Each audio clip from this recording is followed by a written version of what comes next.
One of the most exciting milestones for dental practice owners is opening that second location because a second location represents growth. To some, it represents freedom, and to others, it represents moving from being a single practice owner to becoming a true business owner. For a lot of dentists, the thought process is we've done everything we can in this market. We've grown as much as we can here.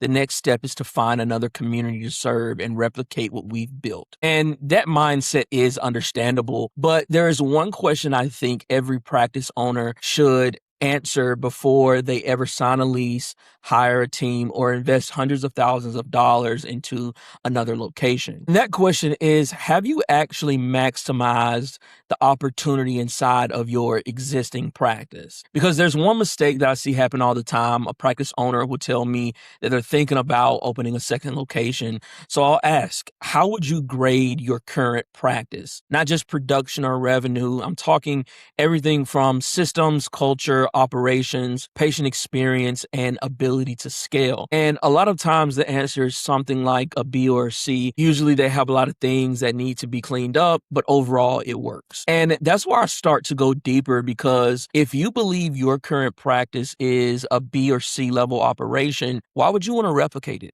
Why would you take something that you know has gaps, has inefficiencies, has opportunities that haven't been captured, and duplicate that somewhere else? Because the reality is, you don't scale perfection, you scale what already exists. And if what already exists has cracks in the foundation, expansion doesn't fix those cracks, it multiplies them. A lot of practice owners believe they have a growth problem. They think we just need more patients, a better location, a bigger market. And sometimes that might be true, but a lot of times the problem isn't the number of people coming through the front door.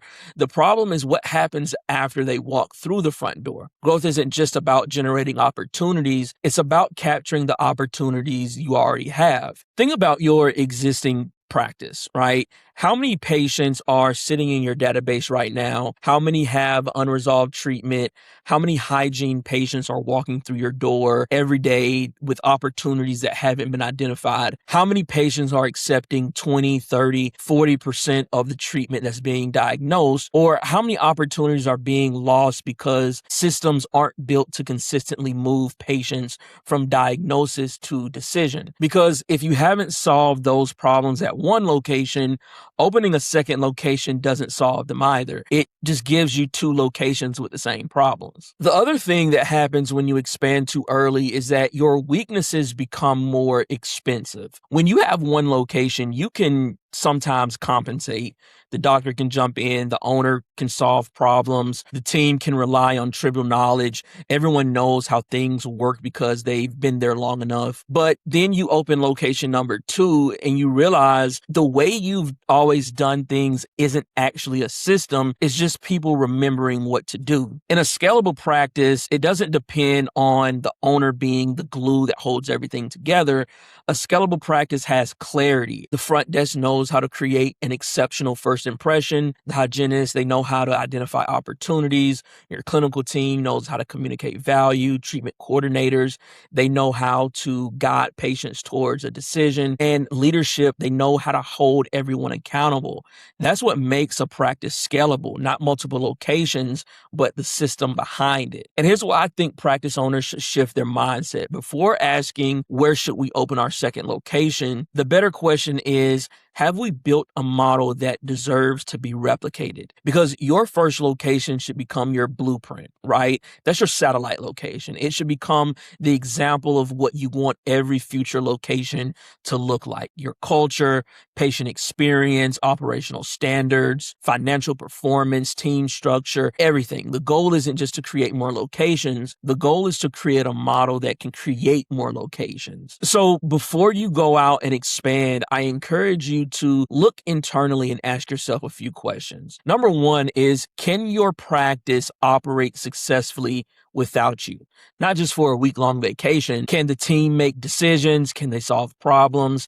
Can they maintain the standards? If the answer is no, then location number 2 is only going to make you busier, not freer. The second question is, are your systems documented? If your best employee left tomorrow, would your processes leave with them, or is everything living inside of someone's head? And then the last question is, have we truly maximized the opportunities inside of our existing patient base?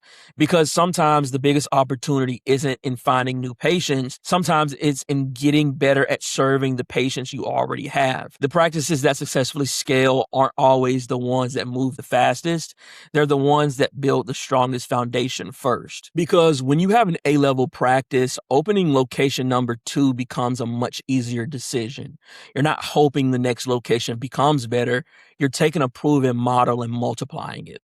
So before opening your second location, ask yourself, have we built a practice worth replicating? Because the goal isn't to have more locations. The goal is to build something that can actually scale.